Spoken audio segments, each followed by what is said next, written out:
भारत सरकार ने गणतंत्र दिवस की पूर्व संध्या को पद्म पुरस्कारों का ऐलान कर दिया है। ये पुरस्कार कला, सामाजिक कार्य, विज्ञान, चिकित्सा जैसे विभिन्न क्षेत्रों में उल्लेखनीय योगदान के लिए दिए जाते हैं। और इस साल पद्मश्री पुरस्कार के लिए 110 लोगों के नामों का चयन किया गया है, जिसमें से 34 गुमनाम नायक शामिल हैं। आपको बता दें कि भारत के सर्वोच्च नागरिक सम्मान का भारत रत्न के बाद पद्म पुरस्कार सबसे महत्वपूर्ण सम्मान माना जाता है।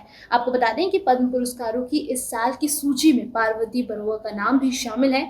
पार्वती बरुआ, जिन्हें हाथी की परी के नाम से भी जाना जाता है, आपको बता दें कि भारत की पहली महिला महावत है ये। उन्हें सामाजिक कार्य यानी कि पशु कल्याण में पद्मश्री सम्मान से नवाजा जाएगा। पद्मश्री सम्मान देश के नागरिक पुरस्कारों में चौथा सबसे बड़ा पुरस्कार माना जाता है। तो आइए इस वीडियो में जानते हैं कि भारत की पहली महिला महावत पार्वती बरुआ की आखिर कहानी क्या है।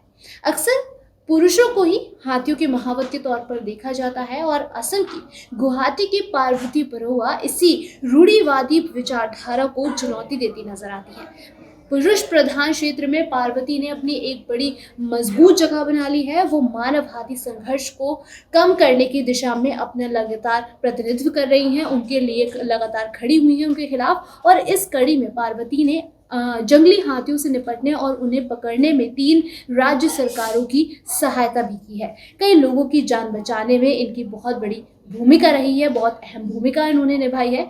भारत सरकार द्वारा जारी की गई जानकारी के मुताबिक पार्वती संपन्न परिवार से ताल्लुकात रखती हैं, संपन्न परिवार से आती हैं, लेकिन फिर भी उन्होंने अपना सादा जीवन चुना। उनके पिता हाथी के प्रखर विशेषज्ञ थे और उन्होंने अपने पिता की तरह ही उन्हें भी हाथियों से काफी ज्यादा लगाव था, तभी वो बचपन से ही हाथियों के साथ खेलती आई हैं। 14 साल की कम उम्र में ही उन्होंने हाथियों को अपने इशारों पर नचाने का काम शुरू कर दिया था, उनके साथ खेलने का काम शुरू कर दिया था। लगातार 4 दशकों के प्रयास में उन्होंने कई जंगली हाथियों के जीवन को बचाने और उन्हें आकार देने में पार्वती बरुआ ने बहुत ही बड़ी भूमिका निभाई है। और इस बार जब उनसे पूछा गया कि उन्हें हाथी इतने ज़्यादा पसंद क्यों है, तो उनका जवाब जो था वो ये था कि शायद ऐसा इसलिए है क्योंकि हाथी बहुत ही स्थिर होते हैं, वफादार होते हैं, स्नेही और अनुशासित भी होते हैं।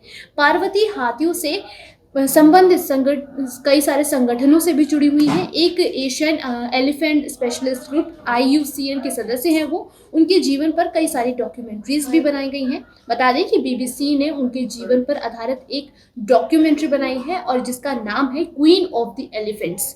बता दें कि Kolkata international wild life and environmental film festival ने पार्वती बरुआ को लाइफ टाइम अचीवमेंट का अवार्ड भी दिया है। इस अवार्ड से उन्हें सम्मानित किया गया है और उन्होंने अपनी जिंदगी हाथियों को समर्पित करने का निर्णय लिया था। वो हाथियों को बचाने के लिए काफी ज्यादा एक्टिव रहती थी। कैसी लगी ये जानकारी आप हमें कमेंट सेक्शन में जरूर बताइएगा। ऐसी तमाम जानकारियों के लिए देखते रहिए खबर।